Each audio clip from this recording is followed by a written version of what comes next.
벌써 2024년 한 해 이제 마지막 주일이 되었습니다. 이 계절의 변화는 많은 것을 깨닫게 합니다. 이제 봄에는 밭가래를 하고 씨앗을 뿌립니다. 그리고 여름에는 열심히 일을 해서 농사를 짓습니다. 가을은 거두어 들여는 계절입니다. 땀을 흘리지 아니한 자에게는 거둘 수가 없습니다. 그리고 겨울은 예비하는 지혜를 가르쳐 줍니다.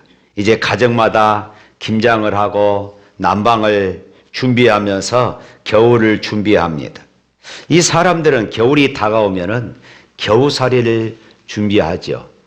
저 어렸을 적에를 돌이켜 보면은 이제 가을 추수를 끝내고 난 이후에 맨 먼저 하는 일은 이 초가지붕, 그때 당시에는 초가지붕이었기 때문에 이 초가지붕에 새로운 볏짚, 이제 마람을 엮는다, 영하면서는 그렇게 사용합니다만은 그렇게 초가지붕을 새로 이제 더 씌우는 것입니다. 후에 이제 새마을 운동으로 초가지붕이 다 세레트 지붕으로 바꾸어지게 되었죠. 아버지는 장작을 패서 겨울에 쓸 땔감을 준비합니다. 이제 할머니는 더러워지고 구멍난 그런 이 출입문에 이제 창호제를 바르고 문풍지를 발라서 바람이 들어오지 않도록 그렇게 하죠. 어머니는 이제 이불 호청을 뜯어서 빱니다. 그리고 도톰한 솜을 넣어서 이제 두꺼운 이불이 되도록 하면서 겨울 준비를 합니다. 그리고 배추와 물을 뽑아다가 김장을 하지요. 그러면은 이제 겨울 준비가 다 끝나갑니다. 그런데 우리 영적인 측면에서도 역시 마찬가지입니다. 우리 영적인 측면에서도 그리고 우리 인생에 있어서도 역시 마찬가지다 그 말이에요. 그래서 오늘 제목을 우리 인생의 겨울이라고 잡았습니다. 오늘 본문 구절을 통하여서 너는 속히 내게로 오라. 21절 말씀에서도 그러지요. 너는 겨울 전에 어서 오라. 이 사도 바울의 애절한 목소리를 우리가 엿볼 수가 있는 대목입니다. 너는 겨울 전에 어서 오라 라는 이 간절한 전보를 보내야 했던 그 이유가 무엇일까요? 이것은 지금 사도 바울이 디모데에게 보내는 그런 편지였습니다. 그것은 사도 바울이 여기 기록한 대로 자기의 최후가 임박했다는 것, 자기 인생의 이제 끝이 다가오고 순교할 날이, 죽음의 날이 다가오고 있음을 바울은 직감했던 것입니다. 그래서 우리가 읽지 않았습니다마는 그 전 부분 보면은 내가 부흥이 되고 나의 떠날 기약이 가까웠다, 나의 떠날 기약이 다가왔다, 이렇게 말하면서 자신의 죽음과 순교를 지금 바울은 직감하고 있는 것입니다. 그래서 순교하기 전에 자신의 사랑하는 제자 디모데를 보고 싶었고 만나서, 그리고 그에게 하나님께서 자신에게 부탁했던 그 마지막 말씀들을 이 디모데에게 위임하고 디모데가 그 일을 감당하도록 하기 위해서였을 것입니다. 특별히 오늘 말씀에 보면은 거듭해서 오라고 하면서 특별히 겨울 전에 오라 이렇게 말하고 있어요. 겨울 전에 오라.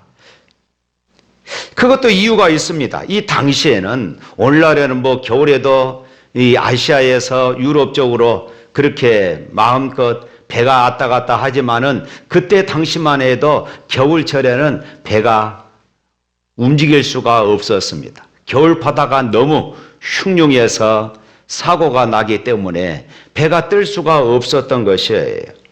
그래서 이 겨울철에 가지 못하면은 이제 그 이듬해 한 3, 4개월 지나서 봄에야 또 이 배를 타고 건너갈 수 있었기 때문입니다. 그러므로 겨울 전에 오라고 부탁한 것입니다. 혹시 이 3, 4개월이 지체되면은 그 안에 자신에게 어떤 일이 일어날지 모르니까 속히 오라는 것이에요. 이런 바울의 간절함이 지금 이 서신에 담겨져 있는 것입니다.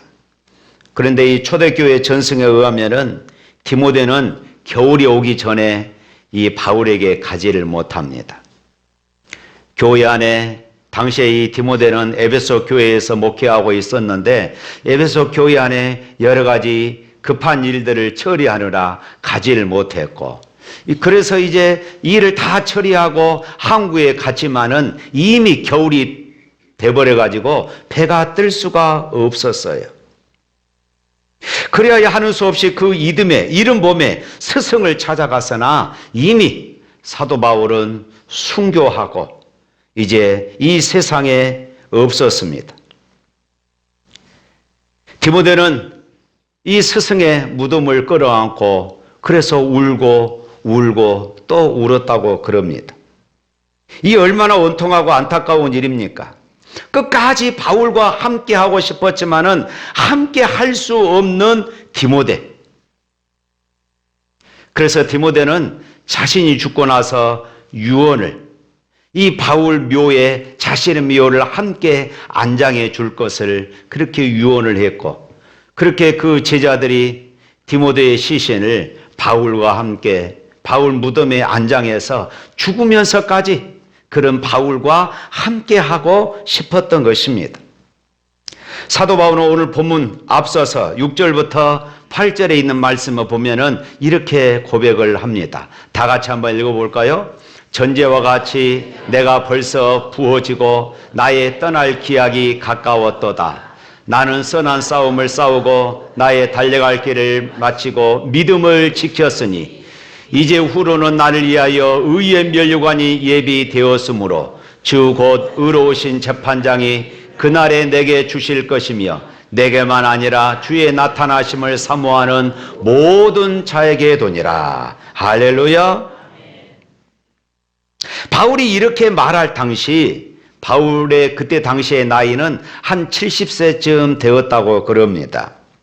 그는 이제 인생의 겨울을 맞이한 것입니다. 특별히 여기서 나의 떠날 기약이 가까웠고 전제와 같이 부음이 되고, 여기에서 이 전제라는 말은 제단 위에서 이제 짐승을 잡아서 제단 위에 그렇게 올려드리는데 그 마지막 단계로 포도주나 독주를 그 위에다가 붓는 것, 이것을 전제라고 이야기를 합니다. 그러니까 이 전제는 희생 제사의 마지막 단계, 제사의 완성을 뜻하는 것입니다. 그렇게 함으로써 제물을 더욱 향기롭게 만들고 그리고 더 잘 타들어가게 하면서 나아가서 이 포도주는 마음을 기쁘게 하는 것이므로 이 포도주를 부음으로 말미암아 주님의 마음을 기쁘게 해드린다 하는 이런 의미가 담겨져 있는 것입니다. 자, 이런 표현을 통하여 바울이 말하고자 하는 것이 무엇입니까?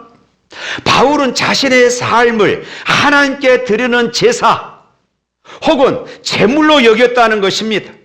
그런 스스로를 복음 전파라는 주님의 제단, 그리고 교회라고 하는 주님의 제단에 올려진 희생 제물로 자기 자신을 그렇게 여겼던 것이에요. 그리고 그 제물로서 흠 없이 부끄러움이 없이 드려진 삶이었노라고 이렇게 말하고 싶은 것입니다. 그러면서 이제 바울은 자신이 그 제사를 완수하는 단계에 와 있음을 지금 밝히고 있는 것입니다. 그래서 성경은 이렇게 말하죠. 내가 두로와 가보의 집에 둔 겉옷을 가지고 오라. 점점 추워지는 것을 느끼면서 이런 추운 겨울을 나기 위해서 두꺼운 옷이 필요했던 것입니다. 그러나 그는 육신적인 의미에서만 겨울을 맞이한 것이 아니었어요. 그의 정신적인 측면에서도 겨울이 다가왔던 것이에요. 그의 인생의 가장 혹독한 겨울을 맞이했습니다. 우리 10절 말씀 한번 읽어볼까요? 10절에 있는 말씀. 데마는 이 세상을 사랑하여 나를 버리고 데살로니가로 갔고 그레스게는 갈라디아로 디도는 달마디아로 갔고 이렇게 말하고 있습니다. 데마는 세상을 사랑하여 믿음을 버렸다는 것입니다. 바울이 감옥에 갇혀서 이제 죽을 날이 임박하니까 더 이상 바울에게 소망이 없어 보였어요. 그래서 자신의 믿음을 포기하고 세상으로 자기 살 길을 따라 찾아가 버린 것입니다. 디도는 특별히 사역을 위해서 바울이 특별한 곳에 파송했습니다. 그리고 주위에 있는 이들이 모두 가버린 뒤 오직 누가만 그 곁에 남은 것이에요. 바울은 애로웠습니다. 정신적으로도 몹시 추운 그런 겨울을 맞이하고 있는 것입니다. 그런데 오늘 본문 말씀에 보면은 디모데에게 오라고 말하면서 마가를 데려오라 이렇게 말하고 있는 모습입니다. 마가를 데리고 오라. 11절 말씀 한번 읽어볼까요?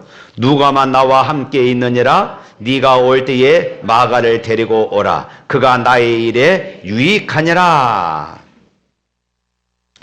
마가는 아주 어릴 때부터 예수님을 믿었고 사도 바울이 1차 전도 여행을 떠날 때 함께 동행했던 사람입니다. 그런데 1차 전도 여행 중에 마가가 너무 힘들다고 돌아가 버렸습니다. 이때 바울이 몹시 화가 나고 이 전도팀에 많은 또 침체가 있었겠지요.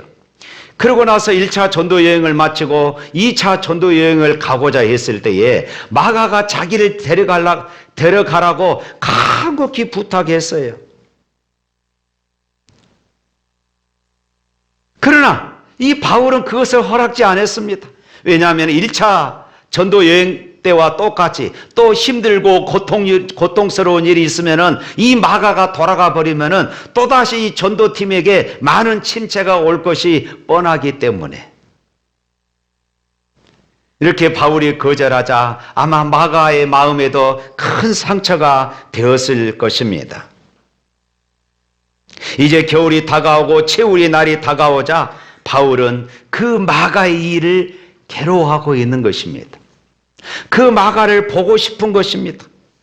또한 들려오는 소문에 의하면은 마가가 신앙이 성숙해 가지고 이제 어느 곳에 가든지 하나님의 복음을 위해서 순종하고 헌신하고 있다는 이런 소식을 들었기 때문이에요. 때문에 이 바울은 마가를 만나서 화해도 하고 또 그를 격려해 주고 싶었을 것입니다. 그래서 마가를 데려오라고 부탁한 것입니다. 사랑하는 성도 여러분, 여러분의 인생의 겨울이 다가올 때에 꼭 만나야 할 사람이 누구일까요? 찾아가서 내가 화해하고 내가 용서해 줘야 할 사람이 누구일까요?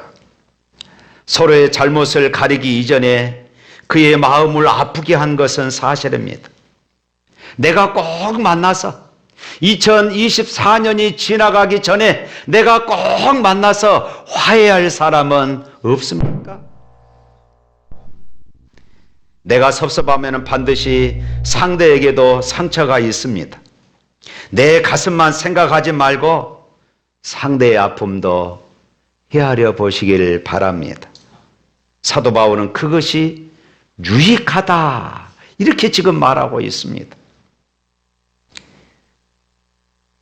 이번 탄자니아 선교회 옥수수 가루 나누자고 해서 많은 분들이 후원하셔서 1,000만 원이 넘게 후원금이 들어왔습니다.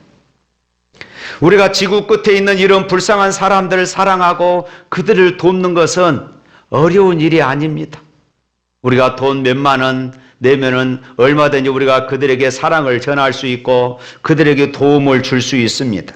그러나 여러분, 내 곁에 있는 가족, 내 옆에 있는 가족, 교우, 그리고 동료들을 사랑하는 것은 힘듭니다.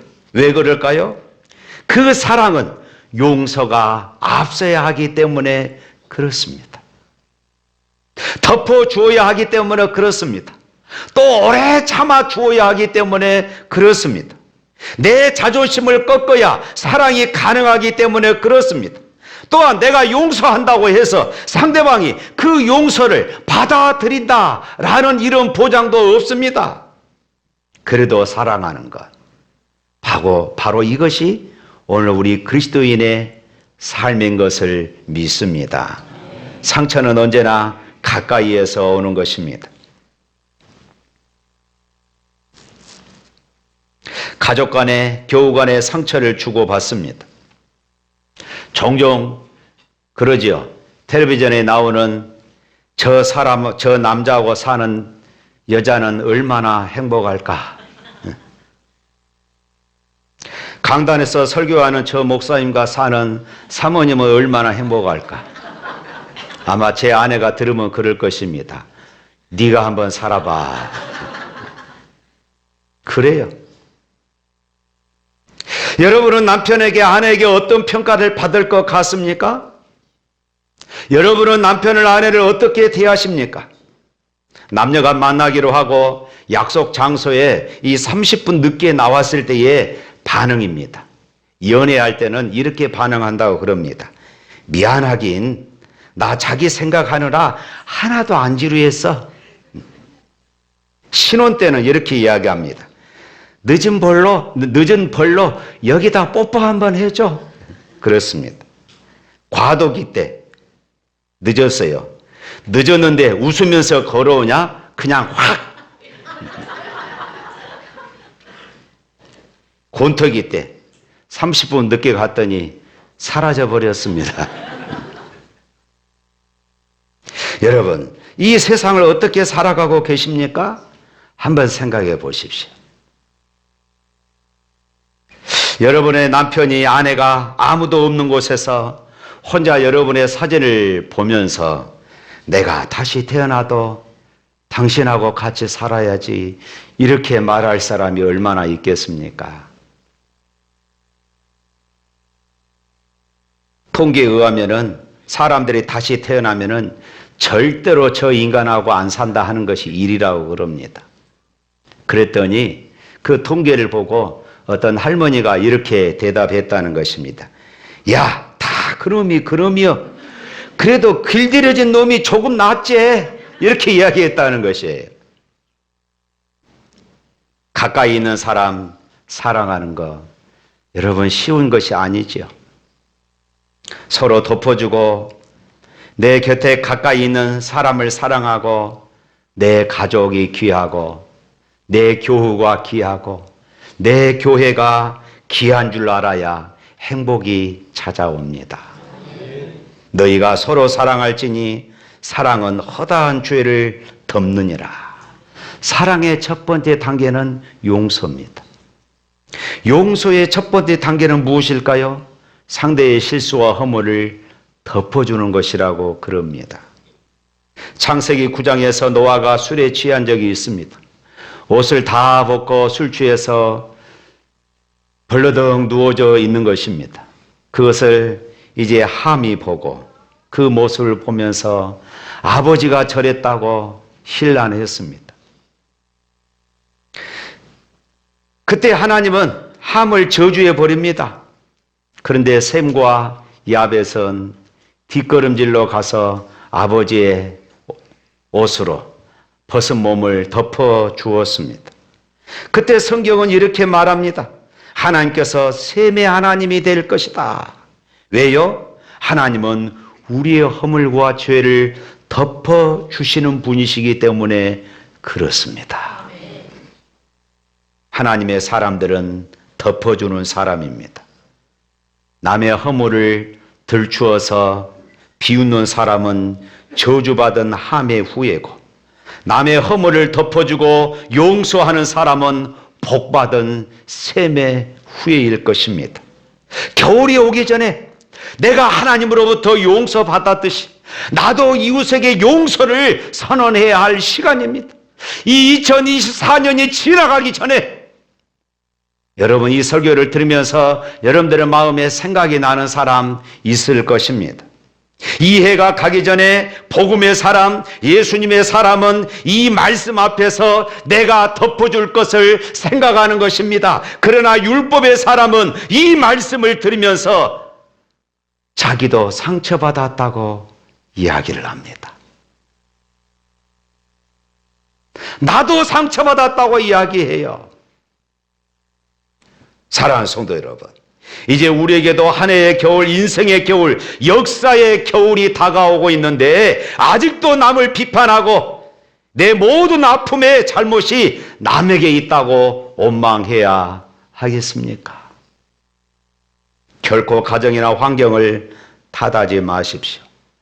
허물을 다른 사람에게 돌리지 마십시오. 오히려 감사할 조건들을 찾아보고 감사하는 기회를 찾아야 합니다. 내가 불평하는 그 사람과 입장을 한 번만 바꿔 생각해 보면은 감사할 조건들이 일어나게 되어질 것입니다. 지금 여러분의 가슴을 아프게 했던 그 사람들 생각해 보면은 한결같이 감사해야 할 사람들입니다. 한 해의 끝자락, 내가 과일 몇 개라도 들고 가서 찾아가서 감사하다고 말할 사람이 생각납니까? 실천해 보시기를 바랍니다. 눈 감으며 후회하지 말고 입장을 바꾸어서 생각하시고 감사할 수 있기를 바랍니다. 사장님에게 불평이 많습니까? 내가 사장님이라면 나 같은 사람을 좋아할까? 그래, 감사하자. 남편에게 불평이 많습니까? 내가 남편이라면 나 같은 아내로 만족할까? 그래, 감사하자. 내가 아내라면 나 같은 남편으로 만족할까? 내가 부모라면 나 같은 자식을 두고 행복해 하실까? 내가 며느리라면 나 같은 시어머니를 좋아하실까? 내가 시부모라면 나 같은 며느리를 좋아할까? 그래, 감사하자. 현재 내 모습 이대로 하나님의 은혜요 감사뿐인 것입니다. 살아온 인생을 후회하지 마십시오. 그 아픔을 통하여서 우리는 하나님 앞에 더 엎드렸고 하나님을 만났고 내 영이 깨끗해졌습니다. 오난을 품고 살지 마십시오. 하나님께 온전히 맡겨버리십시오. 이 모든 것이 겨울이 오기 전에, 우리 인생의 겨울이 오기 전에 해결해야 할 그런 일들이라는 것입니다. 오늘 4장 16절 말씀 후반절에 보면은 다 나를 버렸으나 그들에게 허물을 돌리지 않기를 원하노라. 이 얼마나 귀한 말씀입니까? 아이들은 자라나고 나도 나이가 들어갑니다. 이제는 남의 허물 속에서 나 자신을 바라보십시다. 시비 거지 말고 허물을 남에게 묻지 마십시오. 자식이나 남편에게 잘못이 있어도 내 탓으로 생각하십시오. 사랑하는 성도 여러분, 내 입에서 비난과 상처의 말들이 난무합니까? 그것은 나의 가슴이 지옥이라는 그런 증거입니다. 그런데 반대로 내 입에서 늘 감사가 나오고 칭찬이 나오고 격려가 나오고 남의 장점을 살려주는 말이 나옵니까? 그것은 내 마음이 천국이라는 것입니다. 우리는 인생을 살아가면서 나이가 들수록 마음에 맺힌 것이 없어야 합니다. 왜 그럴까요? 그것은 천국에 잘 가기 위해서 그렇습니다. 내가 천국에 잘 가기 위해서 내 인생의 겨울이 다가올수록 내 마음에 맺힌 사람이 없어야 한다는 것이에요. 내 마음에 맺힌 것 가지고 내가 어떻게 하나님 앞에 갈 수 있겠습니까? 여러분 가운데 천국에 가는데 섭섭한 마음을 풀어야 할 사람이 있습니까? 혹시 시어머니와 섭섭한 마음을 가진 며느리가 있습니까? 풀고 가야 합니다. 며느리와 섭섭한 시어머니가 있습니까? 사랑의 마음으로 풀고 천국에 가야 합니다. 형제 간에, 자매 간에, 때로는 성도들 간에, 때로는 친구들 간에, 때로는 이웃들 간에 아직도 맺힌 것들이 있습니까? 속히 풀어야 합니다. 내가 먼저 용서해야 합니다. 그것이 천국에 들어갈 수 있는 비결입니다. 사랑하는 성도 여러분, 겨울이 오기 전에 사랑하고 겨울이 오기 전에 멋진 일들을 실행하십시오. 가정생활에도 겨울이 옵니다. 또 부부가 20년, 30년 함께 살다 보면은 서로 귀한 줄도 모르고 그렇게 살아갑니다. 남편은 저녁에 집에 들어오면은 아내가 맛있는 밥을 지어놓고 기다리지. 아내도 의례 저녁이 되면은 남편이 돌아오는 것이니 하고 대수롭지 않게 생각할 수 있습니다. 그러나 어느 날인가 저녁에 돌아와야 할 남편이 없고 벽이 나를 기다리는 경우들이 허다하지 않습니까? 서로 귀한 줄 알고 서로 아끼고 겨울이 오기 전에 더 사랑할 수 있기를 주님의 이름으로 축복합니다. 교회에서도 주일 봉사하고 아이들을 가르치고 셀을 섬기고 비전을 이루고 찬양대로 대해서 찬양하던 그 일에도 겨울이 옵니다. 내가 하고 싶어도 내가 봉사하고 싶어도 더 이상 할 수 없는 그런 때가 올 수 있다는 것입니다. 우리 인생은 일방통행입니다. 한번 지나가고 나면은 돌이킬 수가 없어요. 겨울이 옵니다. 오늘 21절에 유심히 살펴보면은 겨울 전에 오되 너는 어서 오라. 너는 어서 오라.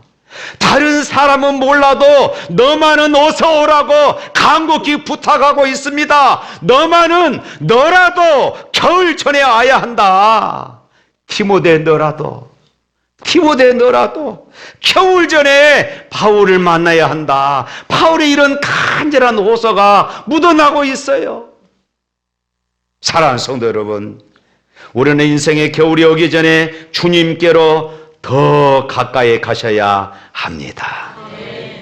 우리는 지금 다 교회에 나와서 예배를 드리고 있습니다. 그러나 여러분, 우리가 교회에 나왔다고 해서 주님께 왔다고 할 수는 없습니다. 내 마음이 여기에 있지 않고 내 사랑이 여기에 있지 않고 내 몸만 여기에 있다면 내가 주님께 가까이 온 것이 아니라는 것이에요. 과연 내가 주님 앞에 나와 있습니까? 주님은 말씀하십니다. 수고하고 무거운 짐진 자들아 다 내게로 오라. 여러분, 과연 내 심령이 주님께 와 있습니까? 몸만 여기에 있는 것이 아니라 마음도 사랑도 여기에 와 있어야 한다는 것이에요. 인생의 겨울이 오기 전에 나오셔야 합니다. 그때가 언제입니까? 지금이에요. 보라, 지금이 은혜 받을 만한 때다. 지금이 구원받을 때다. 지금이라는 것이에요. 사랑하는 성도 여러분, 인생의 겨울이 오기 전에 예수 그리스도에 대한 여러분의 신앙을 돌이켜 보시기를 바랍니다.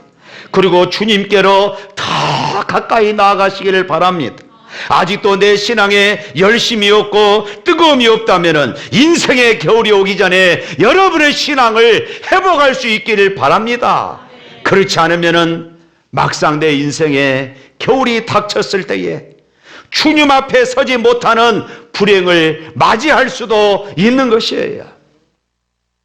사랑하는 성도 여러분, 인생의 겨울이 영광스러운 사람이 있어요. 인생의 겨울이 영광스러운 사람이 누구일까요? 하나님 앞에서나 사람 앞에서나 잘 사는 사람입니다. 전 우리 샘물가족 모두가 인생의 겨울이 영광스러운 삶이 되시기를 주님의 이름으로 축복합니다. 우리 옆 사람과 인사 한번 할까요? 당신의 겨울이 영광스러운 사람이 되시기를 바랍니다.